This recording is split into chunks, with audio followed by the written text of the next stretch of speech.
Le mystère du combat spirituel. Tout combat a des règles. On ne se lève pas comme ça pour faire combat parce qu'il faut faire combat. Voilà pourquoi beaucoup combattent, mais il n'y a pas de résultat. Il n'y a pas d'efficacité dans ce qu'ils font. Ils déboursent beaucoup d'énergie. Ils déboursent beaucoup de temps, beaucoup de sueur. Mais il n'y a pas de résultat dans ce qu'ils font. Un chrétien qui ne sait pas dans sa vie qu'il est chaque fois exposé au combat spirituel, ou il est amené à combattre spirituellement, c'est qu'il est déjà vaincu. Alléluia. Même si tu t'assois tranquillement, l'ennemi viendra te chercher. Amen. Il y a des moments où tu vas prier,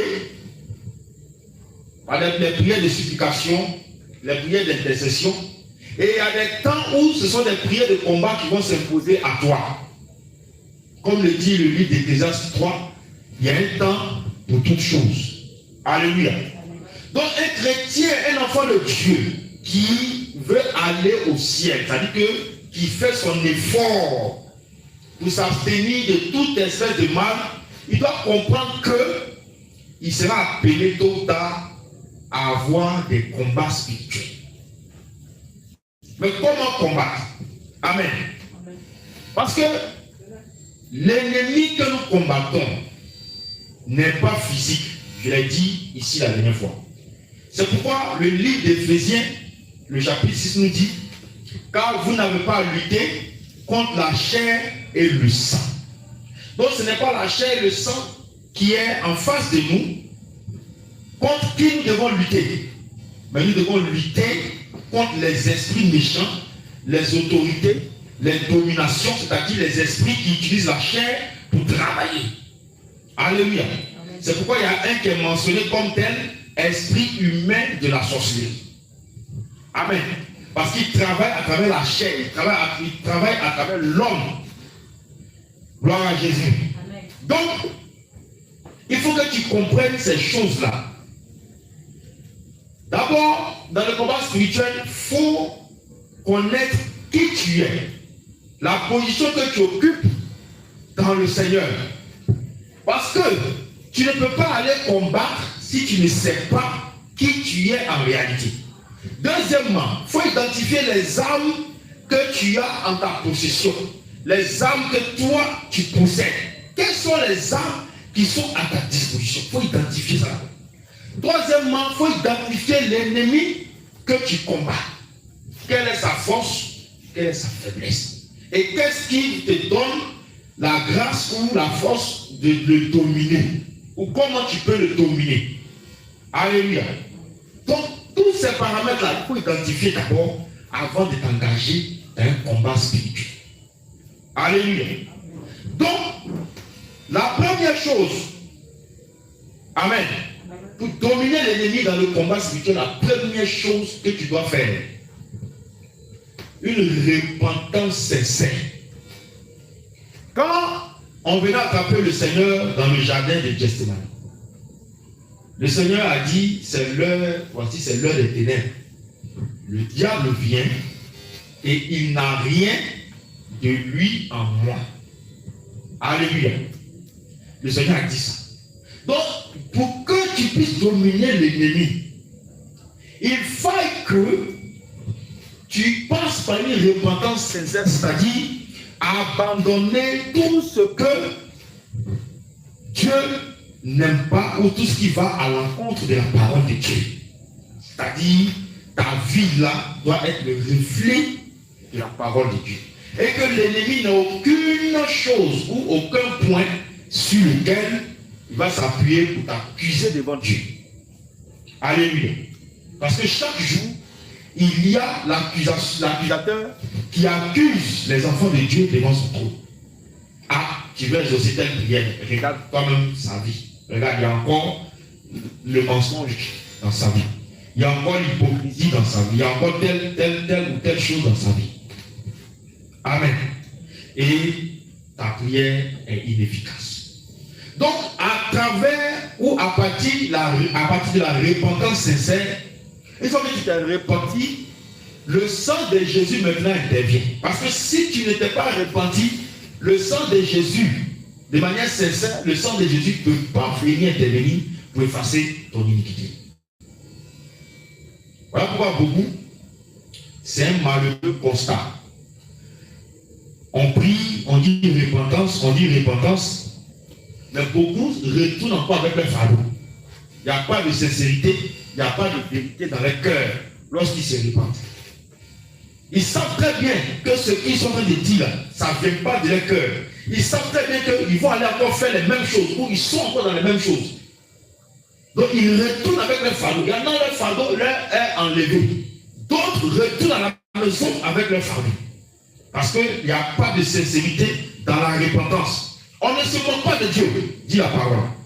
Tu veux que Dieu te délivre, tu veux que Dieu t'aide, il faut que tu sois sincère avec lui. Les hommes ne peuvent pas voir ce qui se passe dans ton cœur. Mais Dieu voit ce qui se passe dans ton cœur. Alléluia. Donc une repentance sincère et vraie, c'est ça qui va te donner la force sur l'ennemi.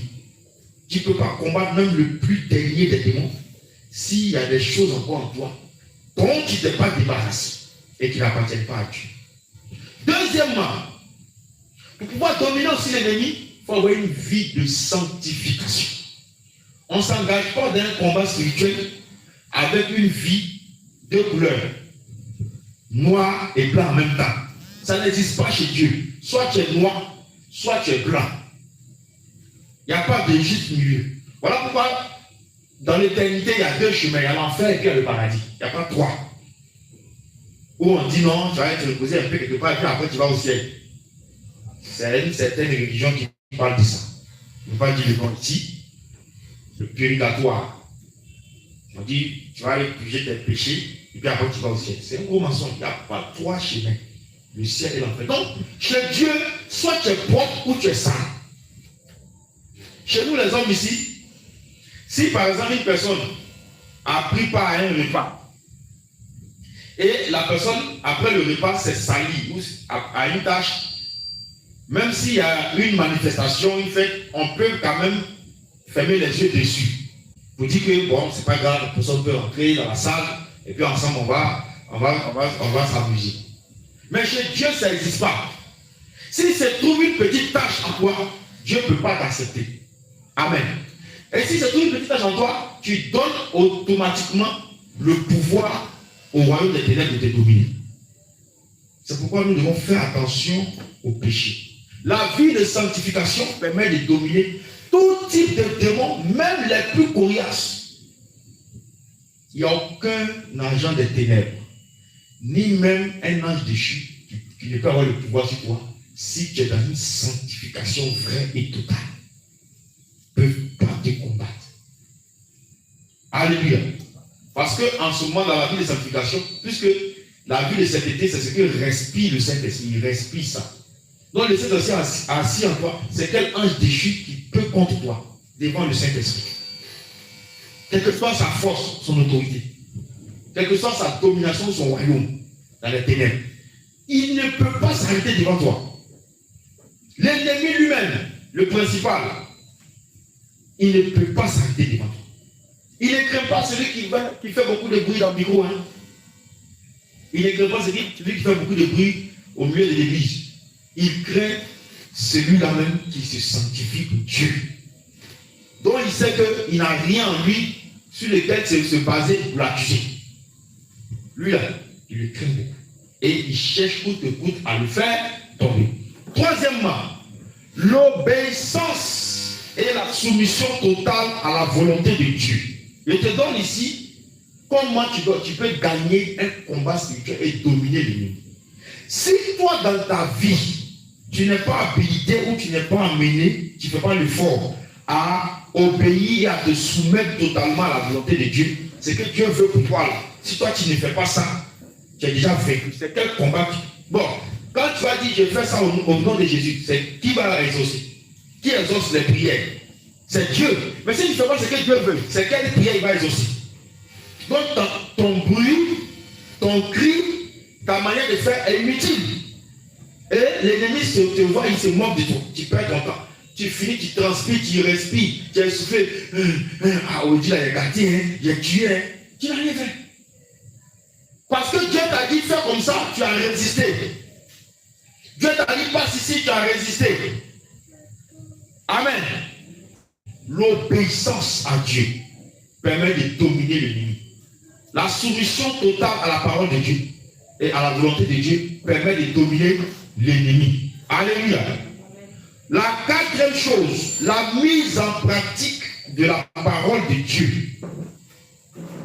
Quelqu'un qui ne met pas en pratique la parole de Dieu ne peut pas vaincre l'ennemi. Voici pourquoi certains chrétiens sont encore dans de faibles puissances. Ils ont tout à leur disposition. Dieu leur a tout donné, mais ils sont encore faibles spirituellement.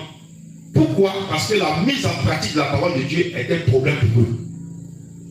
Ils n'arrivent pas à mettre en pratique ce que Dieu veut, ce que la parole de Dieu dit là. Chacun se lève et fait pour lui. Au lieu de dire, selon tes humeurs, tu agis comme ça. Selon tes émotions, tu agis comme ça. Tu oublies la parole de Dieu. Pourtant, la parole de Dieu dit, dis ça, dis ça, dis ça. Et c'est ce que tu dois faire. Mais tu te lèves selon ta propre volonté, tu fais ce que tu veux. Mais, même les démons disent, carrément, tu ne peux pas contre lui, va te faire tomber. Alléluia. Le diable a peur de celui qui fait la volonté de Dieu, qui met en pratique la parole de Dieu. Celui qui a la parole en lui, là, c'est lui que l'ennemi craint. Amen. Tu peux beau prier en langue, parler en langue, tu peux beau crier comme tu veux. Les gens vont te regarder, il va regarder, il va te scanner. Est-ce qu'en toi, il n'y a pas sa chose là? Pendant que tu es là, tu fais wow, wow, wow, wow, wow. Est-ce qu'il n'y a pas haine en toi? Est-ce qu'il n'y a pas, comment on appelle ça, rancune en toi? Est-ce que tu... Il y a beaucoup de choses. Donc tu fais du bruit pour rien. Il finit, il rit, il sait où il va t'attraper. Mais quand il te regarde, il frappe, et puis il ne voit rien, il pleure, il y a funérailles là-bas. Parce qu'il dit non, lui là c'est un danger, ou celle-là, c'est un danger pour nous. Donc l'obéissance, pardon, la mise en pratique de la parole de Dieu, amen, c'est de cela que l'ennemi a peur. Il n'a pas peur parce que tu portes un gros boubou, parce que ta tunique traîne, ta robe traîne, ou on ne va pas déchirer. Ce n'est pas de ça il s'agit. Il n'a pas peur de ça. Et vous avez dit qu'eux-mêmes ils pratiquent ça aussi. Ils ont peur de ceux qui font la volonté de Dieu et qui mettent, c'est-à-dire qui appliquent la parole à leur vie. Pourquoi? Parce que la parole de Dieu, c'est Dieu. Et si tu appliques la parole de Dieu à ta vie, tu as la nature de Dieu. Mais comment quelqu'un qui a la nature de Dieu peut tomber devant l'ennemi? C'est impossible. C'est pourquoi ils ont peur. Et pour que tu ne rentres pas dans cette dimension, qu'est-ce qu'ils vont faire? On va te pousser à pécher, à commettre des choses, à aller contre la volonté de Dieu, pour t'empêcher d'avoir cette nature-là, pour que tu puisses les dominer. Parce que dans le combat, chacun cherche à dominer son adversaire. Amen. Et le diable sait comment il va faire pour te dominer. Toi aussi, je te montre maintenant comment tu vas faire pour te dominer. Sinon, ton combat spirituel que tu engages est déjà vaincu. Tu es déjà vaincu d'avance. Tu n'as aucune issue, tu n'as aucune rédemption pour toi. La dernière chose, non, l'avant-dernière, excusez, la cinquième, dans la prière de combat spirituel, il faut beaucoup utiliser la parole de Dieu. Amen. Tu peux avoir tes propres mots, c'est bien. Mais ça sera comme un couteau face à un adversaire qui a une épée ou une hache. Amen. Or, la parole est quoi? L'épée de l'esprit. Donc quand tu prends la parole de Dieu, les démons se soumettent devant la parole de Dieu. Se soumettent à la parole. Tu ne peux pas résister. La dernière veillée qui a eu lieu ici, quand on a commencé à invoquer certaines armes spirituelles, il y a eu plein de choses qui sont passées. Ceux qui ont suivi un peu peuvent comprendre. Il y a certains visages qui ont commencé à changer parce que ça devient compliqué. Alléluia. On était obligé de dire à d'autres, mais ferme tes yeux, prie. Tu cherches quoi? Ce qui descendait là, c'était pas petit. Vous comprenez? Et la source, c'était la parole de Dieu. Alléluia. Donc si tu pries, dans la prière de combat, il faut beaucoup utiliser la parole. Tu vas toucher l'ennemi dans les profondeurs. Il va avoir très mal. L'esprit, les démons qui combattent vont avoir très mal. Tu vas frapper fort. Parce que la parole de Dieu, c'est l'épée de l'esprit. Qui peut résister devant l'épée de Dieu? Quand l'épée se lève, il ne peut pas résister. Et la dernière chose, précision. des paroles précises. Voilà. Des tirs précis. Seigneur, un exemple. Je désire que tout esprit logé dans ce mur que je vois, que le feu descend du ciel et le consume, il dégage.